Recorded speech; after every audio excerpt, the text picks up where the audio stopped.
Eu queria tocar com vocês, torcedores e torcedoras do Palmeiras, sobre a eliminação do Verdão da Copa Libertadores de América para o Atlético Paranaense. E acredito que este vídeo não vai ser tão popular assim, porque eu não vou ficar apenas tocando na questão da arbitragem com vocês. Todo mundo viu, por exemplo, que a arbitragem foi péssima, foi muito ruim, né? Acho absolutamente legítimo que o torcedor palmeirense reclame da arbitragem. Eu sempre acho legítimo quando torcedores de quaisquer equipes, né, reclamem da arbitragem quando ela vai mal, e às vezes quando ela não vai mal também pode reclamar, né? Até porque isso faz parte do torcedor. Apesar também de que uma câmera da ESPN mostra que aquela cotovelada no Rony, na verdade, não acertou o jogador do Palmeiras. Ainda assim, acho absolutamente legítima a reclamação do torcedor palmeirense em relação ao que aconteceu no jogo, né, em relação à arbitragem do jogo. Mas daí também achar, por exemplo, que tem aí um complô da Conmebol, eu só vou entender isso aí a partir do momento que eu penso o torcedor como uma instituição, né, baseada em suas emoções, uma instituição à parte, né, que tem o direito aí de fazer julgamentos, né, com o coração, com o fígado, né, com objetividade, com subjetividade, de perto, de longe. O torcedor tem todo o direito de fazer qualquer julgamento, porque o torcedor é torcedor. O torcedor é uma instituição à parte que precisa ser respeitada também nos seus limites. Então, meu respeito ao torcedor do Verdão e torcedora do Verdão, meu respeito é muito grande. Eu entendo, portanto, as reclamações em torno da arbitragem, acho legítimas essas reclamações, mas eu não quero tocar nesse ponto aqui, tá? Já estou partindo do reconhecimento de que a arbitragem foi péssima. E esse péssimo aí, você pode entender esse péssimo como você quiser. Que ela roubou para o Palmeiras, que ela foi mal intencionada, o que você quiser. Tá? Você está livre para fazer a sua interpretação, a partir do momento que eu falo que a arbitragem foi realmente péssima nessa partida do Palmeiras. E você, torcedor e torcedora do Verdão, tem todo o direito de fazer de reclamar. Eu quero, contudo, fazer um olhar diferente para esse jogo. É porque o Palmeiras não foi eliminado só por causa da arbitragem. E aí é nisso que eu acho que o vídeo fica impopular. Não pelo fato de eu não tocar necessariamente na questão da arbitragem, né? Mas pelo fato de que eu não acho que a arbitragem explicou a eliminação do Palmeiras. Aqui a gente difere, né? Aqui eu acho que pensamos diferente. É um momento de muita paixão do torcedor, ele pode não ter a mínima paciência pelo que eu estou falando. O torcedor ainda está muito magoado pelo que aconteceu. Eu também entendo e vou entender e vou aceitar se você deixar o meu canal, se você deixar de apoiar esse canal aqui, né, por causa da sua discordância, tá? O meu respeito para a instituição Palmeiras é um negócio espetacular. É absurdo. Eu sou aquele que, durante muito tempo, inclusive, travei polêmica com torcedores do Palmeiras sobre a questão do Mundial de 51. Que, para mim, aquilo foi realmente um torneio mundial. E o Palmeiras foi campeão mundial em 1951. Briguei, inclusive, com amigos por causa disso. Defendendo o Verdão. Né?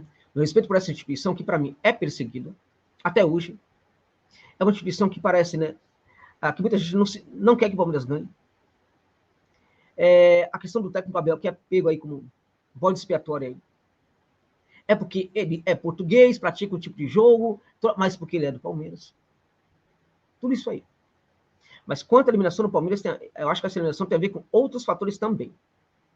Ela é explicada por outras questões muito além da arbitragem, na minha opinião. O primeiro ponto. Vamos falar do jogo de ontem, rapidamente aqui. No jogo de ontem, o Palmeiras não conseguiu se dar melhor em relação ao adversário, porque o Palmeiras teve um jogador expulso. Provavelmente, se no futebol não existe, mas provavelmente o Palmeiras teria o controle da partida no segundo tempo, assim como teve no primeiro, e dificilmente o Furacão conseguiria fazer seus gols. Agora, o Palmeiras teve uma expulsão ali, né, a meu ver, infantil, do Murilo, e complicou completamente as coisas para o segundo tempo. No primeiro tempo, o Palmeiras teve um jogo até com muita intensidade. O Bruno Tabata é uma aposta para mim. É uma aposta, vou deixar claro, é uma aposta. Ele pode dar certo ou não. Ele vinha fazendo jogos ruins, sumindo de partidas, e, na minha opinião, também, em algumas situações, se escondendo da marcação. Ontem ele fez um jogo muito bom. Ele mostrou que ele pode ser construído como uma alternativa. Agora, daí acreditar, né, que ele tem que ser bancado como esse jogador e que está correta a busca do Tabata, está errado. O Tabata ainda é uma aposta que pode dar certo. Porque qual é o erro da busca do Tabata? O erro da busca do Tabata é que ele foi uma aposta. É claro que a partir de agora ele pode dar certo. e vamos torcer para que dê certo. Mas o que originou a busca desse reforço foi um erro, porque era uma aposta e o Palmeiras tem de parar com essa besteira. Quando se fala em aposta, ok, jogadores jovens, como por exemplo o Flaco Lopes, que até agora não conseguiu jogar nada no Palmeiras, mas é um jogador que tem um talento incrível e que num certo momento vai começar a jogar. Como o Merentiel, que é um jogador que já tem ali inclusive não é tão novo assim, né, 26 anos, mas eu acho que também se encaixa nisso daí. É um jogador que, para mim, vai ser muito útil ao Palmeiras. É um jogador muito dentro ali do que pensa o futebol, o técnico Abel Ferreira. Pode ser interessante. Todos esses jogadores aí têm aí um tempo também para se adaptar, né? Todos eles foram apostas, Merentiel, e também, até em virtude, né, do valor tal, do Merentiel, e assim como também o Lopes, pela idade dele, acho que são apostas muito válidas mesmo. O Tabata também é uma aposta, né? Agora, a questão é, o Palmeiras precisa buscar um grande jogador para o meio de campo. Qual é o problema do Palmeiras que não pode buscar um grande jogador? É porque o Palmeiras agora tem que pagar toda a dívida que tem com a Crefisa, tem que pagar imediatamente para o presidente. Essa dívida não pode ser paga aos poucos. Essa dívida não pode ser paga muito pouco a pouco, de tal sorte que o Palmeiras tenha recursos para fazer contratações. Não pode. Né? A grande prioridade do Palmeiras agora é pagar a dívida que o Palmeiras tem com a presidente. É isso mesmo que eu estou tentando entender. É isso mesmo. Né? Vem cá, isso não seria uma espécie de... o que o pessoal chama de golpe? Não seria? Muito estranho isso daí. A dona Leiloca falou, por exemplo, que contrataria muitos jogadores para o Palmeiras. A dona Leiloca falou, inclusive, que quando ela é patrocinadora, olha só o que eu estou investindo, imagina mais ou menos essa fala dela, né? Quando eu for presidente. Cadê os jogadores, Leila? Cadê os jogadores? Então a dona Leiloca confeccionou aí um padrão falando assim que não queria jogadores estar com certa idade, depois foi buscar, né? Não queria jogador tal, aquela coisa que era só jogador novo, tal, com um projeto tal. Nunca foi montada uma comissão, uma equipe no Palmeiras para recrutar esses jogadores, estudar e recrutar esses jogadores na América Latina e também no Brasil. Nunca existiu. Quando buscou-se o Flaco Lopes, buscou-se um jogador que todo mundo conhece. Ninguém precisa de scout sequer para buscar um jogador como o Lopes. Não é necessário. Você não precisa nem ter uma equipe de scout hoje no clube para buscar um jogador como o Lopes, que é um jogador que vive se destacando no contexto do futebol sul-americano. Tá? Não precisava. Então, na verdade, sequer a equipe, do scout do Palmeiras tem um trabalho sofisticado, porque provavelmente essa equipe não é levada em consideração, quanto mais essa parte de equipe que não foi formada para buscar esses jogadores jovens, que para mim pode ser muito interessante isso para o Palmeiras. Pode ser bastante inovador nesse sentido, como um clube grande que está buscando jogadores muito jovens e tal. Poderia ser uma coisa interessante. Né? Mas nem isso o Palmeiras está fazendo. O que está fazendo o Palmeiras, então, na gestão da Leila? Nada. Está contando com o fato de que o Abel tem um plano. Continua mantendo ali no cargo o pagador de conta de luz. Aquele que, quando a conta chega em R$ 2.650, né? Ou 2 milhões, ou 20 mil reais, 22.250 reais. Ele fica o dia inteiro ali, na Enel, tentando fazer um desconto. Não 22.250 reais, mas R$ 22.249,50. Ele sabe muito bem para isso. Ele é um pagador de contas. Não é um cara para ser o cara do futebol do Palmeiras. Para mim já começa aí. É um cara com mentalidade tosca, um cargo muito importante, e um dos clubes mais importantes do mundo. Já começa aí o problema. O Anderson Barros não tem cacife para isso. Ele não consegue. Ele não é esse cara. Não, mas ele é importante para o Palmeiras. Ou seja, ok, então contrate um cara do futebol, que não seja ele. Que ele continue pagando as continhas de luz e de água, né, de telefone, e que se contrate um homem do futebol para o Palmeiras. Aqui no Brasil, quem seria? Busque no exterior, meu irmão. Ou vai inovar, ou vai ficar sempre no meio do caminho. Qual é o problema do Palmeiras de buscar inovação? Qual é o medo do Palmeiras de querer crescer? O medo do Palmeiras, de repente, dar um passo à frente, talvez tenha a ver com o fato de que a mentalidade dos seus dirigentes seja tão reduzida que eles querem manter o Palmeiras neste tamanho, porque este tamanho, talvez eles imaginam que eles dão conta do Palmeiras com esse tamanho, mas que o Palmeiras crescer muito mais, talvez eles não deem conta desse Palmeiras muito maior do que é neste momento. Então, a mentalidade tacanha, pequena, reduzida desses gestores do Palmeiras, talvez explique muito o fato de que o Palmeiras não queira dar um passo decisivo para virar um clube ainda muito maior do que já é no cenário do futebol latino-americano, no cenário do futebol mundial. Vem perdendo oportunidade atrás de oportunidade. O Flamengo, por exemplo, vai no mercado e contrata com valores muito parecidos com o que gasta o Palmeiras, jogadores muito importantes e monta um grande elenco. O Palmeiras busca apostas. Né? E uma das razões do Palmeiras ter sido eliminado também tem a ver com isso. Nessa janela de transferência, o Palmeiras não foi no mercado buscar reforços que precisava. O Abel continuou com o mesmo problema, que estava no Mundial, que viveu no Mundial, que teve no Mundial, não tinha banco. Né? Então, este é um problema sério. Não foi no mercado buscar jogadores que a equipe precisava. E isso já está acontecendo no Palmeiras há muito tempo, porque a gestão anterior também era uma gestão, né, do Careca Gagliotti, né, que tentava reduzir, ou seja, evitar o aumento, o crescimento do Palmeiras, que queria o Palmeiras pequeno para que o Palmeiras fosse administrável pela mentalidade reduzida que eles têm e pelas poucas ideias que circulam no cérebro daqueles gestores, assim como dos gestores atuais. É inconcebível para mim até agora manter um cara como o Barros no cargo. É inconcebível. Assim como outras coisas também são inconcebíveis no Palmeiras. E tudo isso também explica a eliminação. Não é isso? O Abel não usa a base. Né? Aí tem uma questão também que também pode ser colocado como um ponto dessa eliminação. Primeiro, o Abel não gosta de ser forçado a usar a base. Ele já deixou isso claro, ele nunca falou isso em palavras, mas é claro que ele não gosta de ser obrigado a usar a base. É claro que não. Gente, tem que respeitar isso. Até porque não há nunca um combinado dos dirigentes do clube com o técnico sobre o uso da base. Não existe uma política de promoção na base do Palmeiras. Não existe. É o técnico que tem que se virar. O Palmeiras não chegou para o técnico e fez o combinado. Olha, eu quero que tais jogadores tal da base, um número tal, seja colocado no elenco, tal, não fez esse combinado. Que é um combinado que tem que ser feito com o técnico, tem que ser feito com o técnico, para depois também ser feito publicamente. Porque aí você tira 2 carretas das costas do técnico. E ele vai manter a base. Ele vai promover a base muito mais. Então tem um erro aí também da gestão nesse sentido. Não dá para culpar só o Abel. Agora, dentro das possibilidades do Abel, também ele encurta o elenco. É muito importante falar isso. O elenco é curto, sobretudo em termos de qualidade, mas o elenco também processa o encurtamento do elenco. Gostem os palmeirenses ou não, eu sou grande admirador do Abel, defensor do Abel, mas ele tem esse erro sim. Ele insiste com alguns jogadores que às vezes não tem muito sentido, como por exemplo, o seu Wesley. Por que ontem no jogo não colocar o Merentiel? Que estava super à vontade de jogar, a gente viu como ele entrou no rosto dele, ele entrou faltando 3 minutos para acabar o jogo.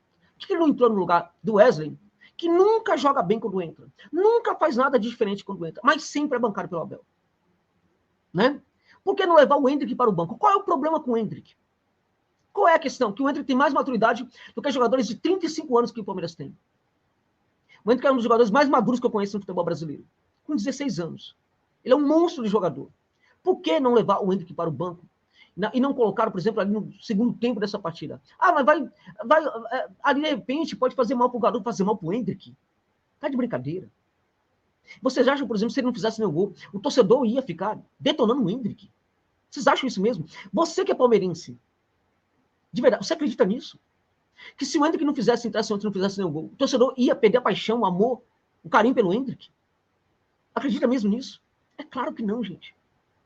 É claro que não. E o próprio jogador sabe perfeitamente, a própria comissão técnica, que se o jogador entrasse e não fizesse gol, ele não seria o responsável. Qual é o problema de não usar o Endrick? Neste caso, o Abel também exagera. E isso também explica cansaço, condição física, planejamento para condição física, planejamento no começo do ano. Isso também entrou em campo ontem, na eliminação. A equipe estava cansada, assim como a equipe está cansada. E esse cansaço, esse desgaste, tem afetado diretamente o desempenho de alguns jogadores. O Veiga já não está jogando bem há muito tempo. O Zé Rafael ontem estava se arrastando em campo. O seu Danilo foi para a seleção, voltou com titite, nunca mais jogou bola. Nunca mais jogou bola. Tá? E o seu Scarpa, que é um jogador absurdamente importante para que o Palmeiras jogue bem, também não jogou bem nessa partida, como na outra também. Nas outras partidas também. Então, alguns jogadores não estão conseguindo render. E repare quem está fazendo os gols. Está sobrando muito para a defesa, para o Gomes, por exemplo.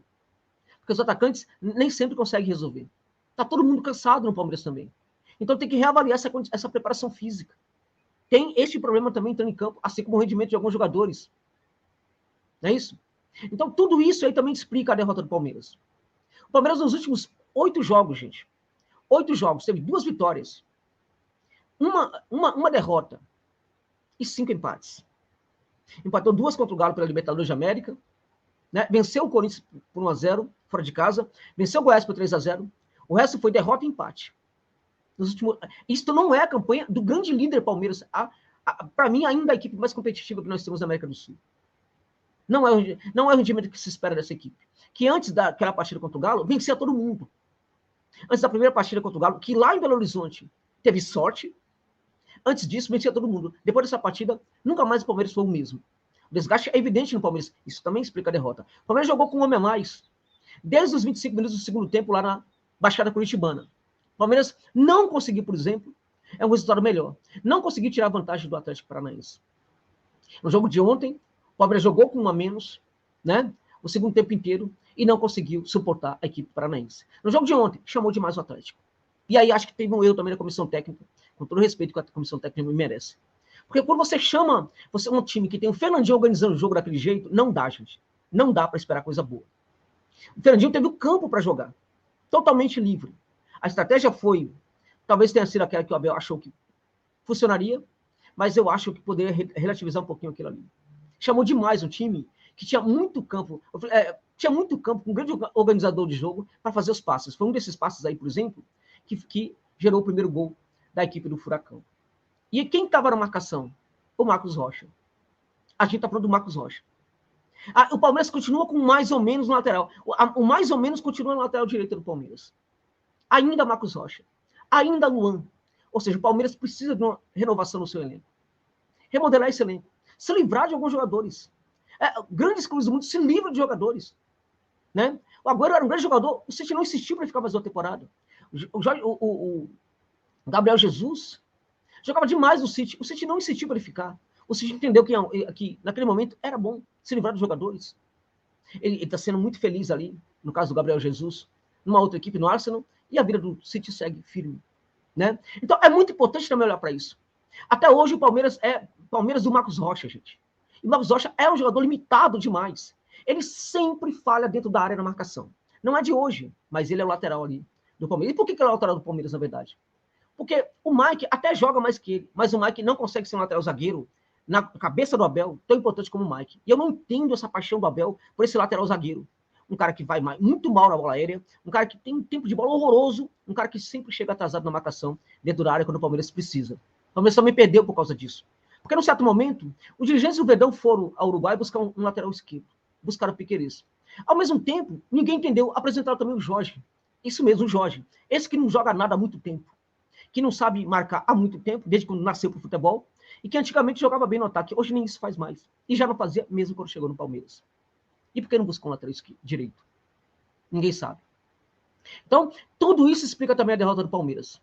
E não apenas a questão da arbitragem no jogo de ontem. É muito importante que um balanço seja feito nesse momento para saber o que está acontecendo. E é muito importante também que o Palmeiras direcione toda a sua energia agora, o seu foco, para o Campeonato Brasileiro. Tá? O Palmeiras tem chance ainda, apesar de tudo, de conquistar um grande título nessa temporada, que é o Brasileirão, que seria fantástico para essa grande comissão técnica do Palmeiras, dirigida pelo técnico Abel Ferreira. É isso.